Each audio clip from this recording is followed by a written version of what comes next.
Indicted Fiction, the most untrue crime podcast out there. Everything you're about to hear is fictional, but the feelings you may experience are 100% real. The Case of Adam's Murder, Episode 2. Betrayal, recorded October 22nd. Chuck really knows how to push my buttons. It's October 22nd, 5 days after my brother was found dead, 3 days after I discovered his best friend has gone missing as well, and 1 hour after I punched Chuck in the gut. Not going to lie, it felt wonderful. The wheezing afterwards was just the icing on the cake. I had left Mama Maria's, teary-eyed and woeful, to return home, where I isolated for 2 days. Alone in my room, I wrote another letter to Adam and cried until I finally felt like I couldn't cry anymore. The dreaded insomnia has taken its place in my life again, causing my mind to race while everyone around me sleeps. In those races, I realized I'm no closer to an answer about Adam's killer. The police haven't made contact since we ID'd Adam on the 18th. This morning I came out of my room to find my parents huddled on the couch in silence. They stared forward at the dark TV screen, unbeknownst to me. I made coffee, knowing I would need it, and that's when my mom turned on the TV.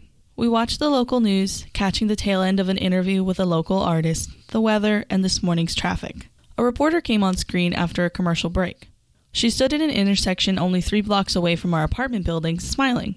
Opening her big, red lips, she said, "Todd, I'm happy to report that crime in Oliphurst has dropped a staggering 60% in the last 5 years. I grimaced, knowing this to be a lie. Before she could open her mouth again, my father snatched up the remote and shut the TV off. We sat in silence as I drank my coffee, and I decided today would be the day I'd do some real investigating. Getting dressed, I caught sight of Chuck at Smith's Hard Stuff. You can't miss Chuck's bright red hair. Not to mention he's like 2 feet taller than everyone. As I pulled on my pants, I noticed he approached the man Adam called Slim. Again, Slim told me he knew nothing, which he probably didn't if Adam had found another source. But Chuck wasn't aware of that. Things heated up fast as Chuck began to wave his arms around. Slim shoved him back, and that's when I got moving. I raced to get my shit together and out the door. Running down the stairs felt eternally long, like those summer evenings when I knew I only had a set amount of time left to play, but had to get down the stairs before I could get on my bike. I turned the corner and ran across the street, calling for Chuck. He whipped around, his eyes blazing, but before I could get to him, he turned around again, this time punching Slim in the side of the head. I don't know why I felt the urge to protect Slim or Chuck, but I knew the only way to do that was to end the fight. I grappled Chuck from behind, ducking under his flailing arms before getting him to turn around. When he tried to shove me aside, I raised my fist into his gut, using all my upward momentum. He doubled over, wheezing as Slim scuttled around the corner. I grabbed his arm and dragged him away from the store as he gasped. "What's your problem?" I asked. He started crying. Jesus Christ, this town has cried enough tears to float the ark. We sat on the steps of my apartment building, and when Chuck put his arm around me, I didn't stop him. I didn't have any more tears to cry, but I could understand his pain. His 2 closest friends were gone, and I'm sure he'd come to the conclusion that Joel most likely suffered the same fate as Adam. We sat there for a while, staring at the street until I got a text from my mom. When I stood up and said, "Hey, I gotta go up to my apartment, see ya later," I swear Chuck's eyes welled with tears again. "I'll stop by sometime soon," I said, regretfully, as I walked up the steps. I heard him snivel before he got up and left. My mom's text had said, "I need your help." I had kept my cool in front of Chuck, but I dreaded going inside, fearing more tears or bad news. She asked me to open a pickle jar. I couldn't have been more amused and annoyed, but most of all, I was just glad she wasn't lying on the couch with a pillow smushed into her face anymore. She wrapped the pickle into a tortilla with cheese and lunch meat, asking if I wanted one. Bile ran up my throat. I was thankful for the nearby garbage can as I heaved up my coffee. My poor throat got the worst of it. She must have said, "All you had to say was no." Well, now I'm in my room, wrapped up in about 5 blankets. It's freezing in here, but Mom insists it's warm enough. I think I saw my breath earlier. Since I've been sitting here, I haven't seen Slim at his post. Chuck must have scared the wits out of him. I've never done drugs, and booze makes me sick, so I could never understand Adam's addiction. I knew he needed it, I knew when he needed it, but I could never understand why. Was life with us so bad? Could he really not live without it? It all started when I was 15, 4 long years ago. He was 16, but we were in the same classes. Had been since the 3rd grade. He just started acting different. Started arguing with Mom and Dad about trivial things. His acne blossomed, growing worse and worse as he dug at it. Looking at his face while his body lay on that cold steel table, I saw for the first time just how deep those craters he had made were, his cheeks and forehead pocked with them. He had started stealing things, and not just from gas stations. School electronics were going missing. A random tire, like a full-size car tire, would end up in his bedroom. But he never stole from me or my parents. I think he knew better, or his conscience was just strong enough to protect us.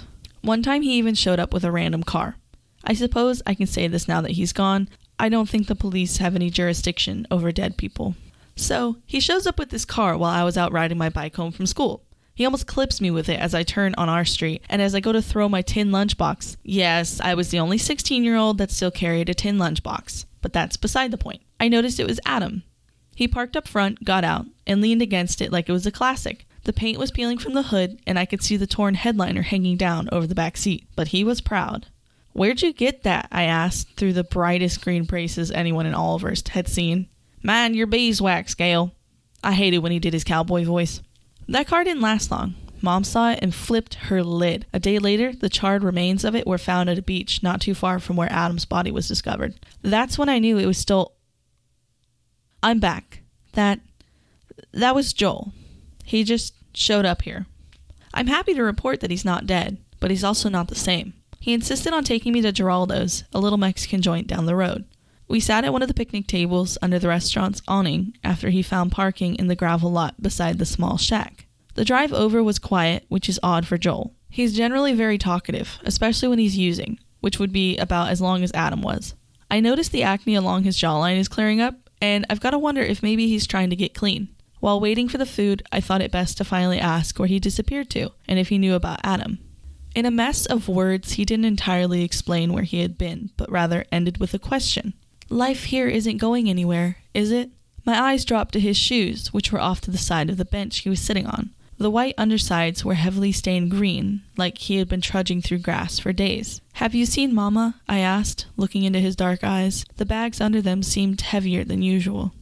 He shook his head, twisting his lips to the side. "I haven't seen her in about a week." "Adam's dead." The words slipped from my lips as they called his name at the counter. His hand was on mine in an instant, yet his face didn't change. "I'm so sorry, Abby." I expected more tears, but Joel simply stood up and retrieved our food. A chasm inside me opened a little further. Had I wanted to cry in this public space with one of my closest friends? Not really, but I did want him to show something that at least resembled the Joel I knew. And I say closest friend because I have no friends outside the people my family members know. My mother's hairdresser and I play cards on the weekend. I meet Mama Maria at the grocery store sometimes so we can get coffee and a pastry. My dad's coworker, Connie, comes over sometimes and we clip coupons together, like two old ladies. Everyone I knew in high school left my life when I graduated. I've been thinking about college, but I don't think I'm eligible for any scholarships. And I don't even have a car. Joel has been there for every birthday since I was 12.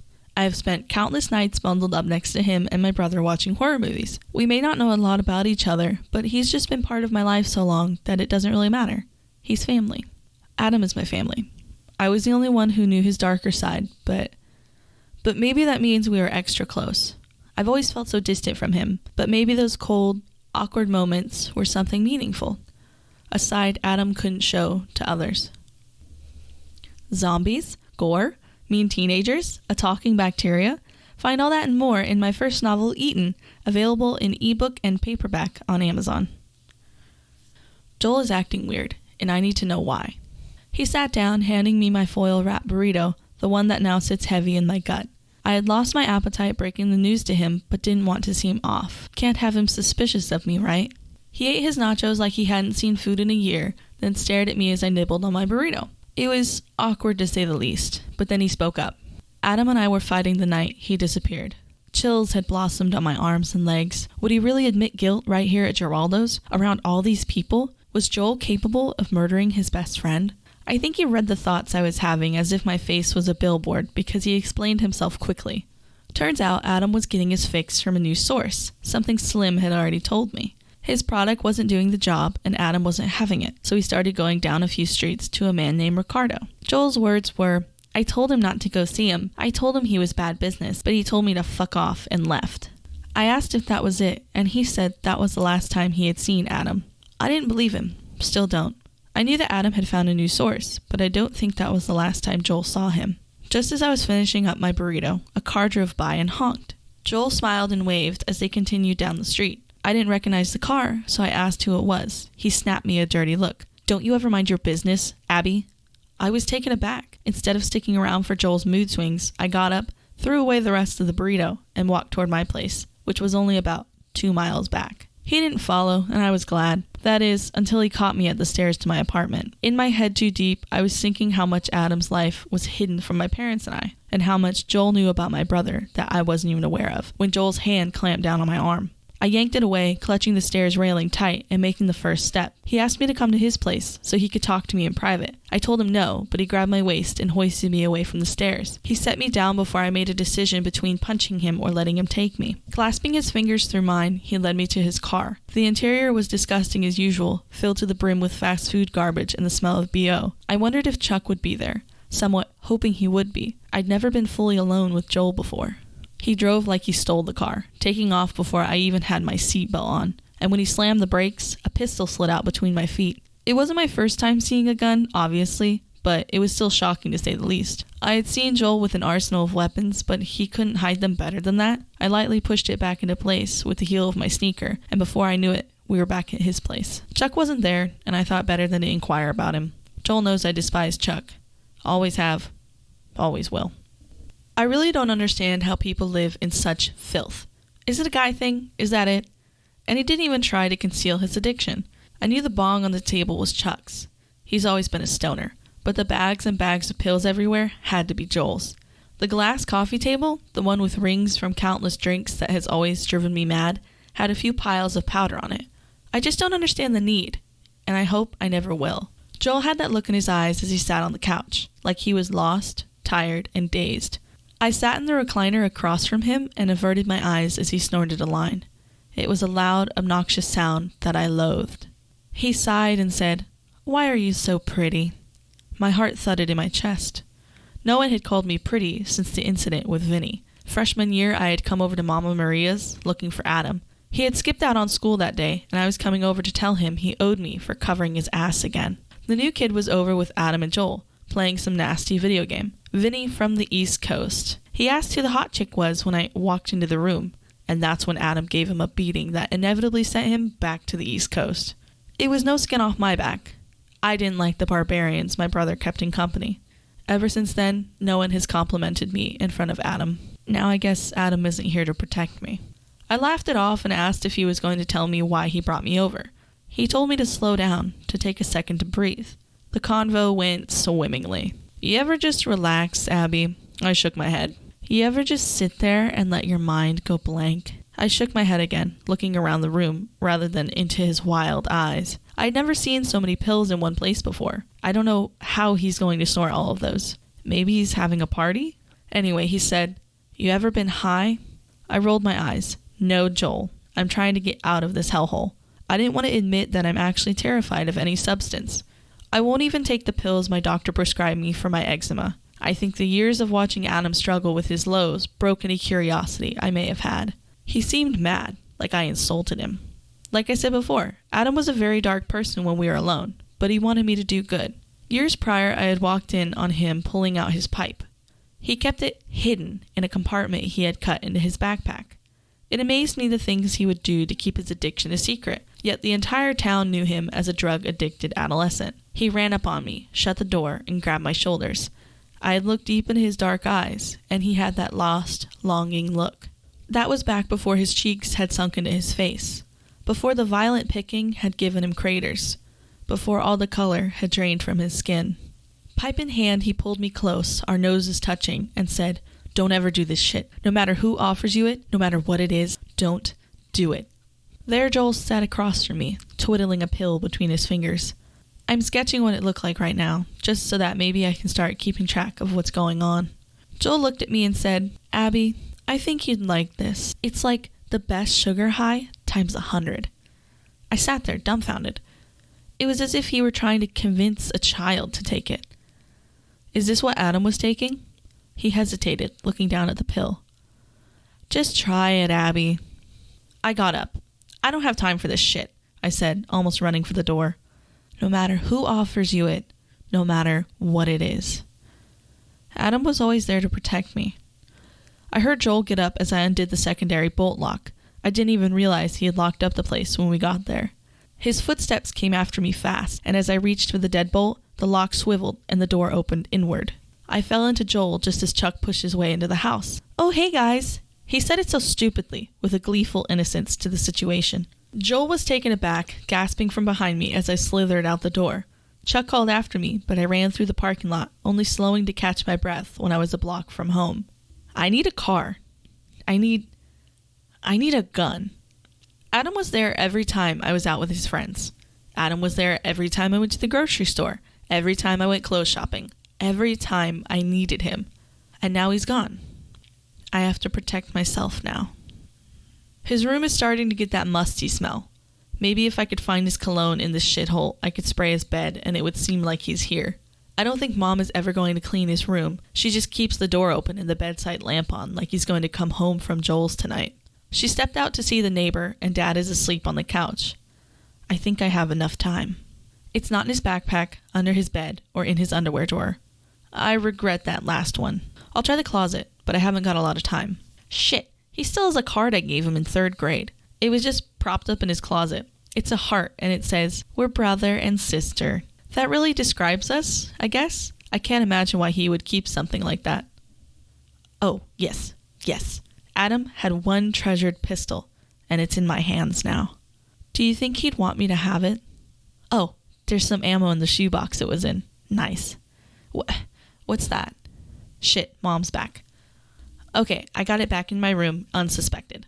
I remember the first time I shot this baby, but there was a note in the box. I almost threw it aside, but I saw my name on it. It says, "To Abigail." I don't like this. My death is inevitably going to precede yours, my honor roll, teacher's pet, book-loving bitch of a sister. In the event that I don't give this to you before I die, this note here is proof that I, Adam R. Drummer, am gifting you this gun. It is yours to keep, cherish, and shoot people with. It's Adam's handwriting. There's something on the back in really bad scrawl. Don't trust Joel. What do I even say? I have no words. Mom caught me crying in my bed. Luckily, I hid the box before melting down.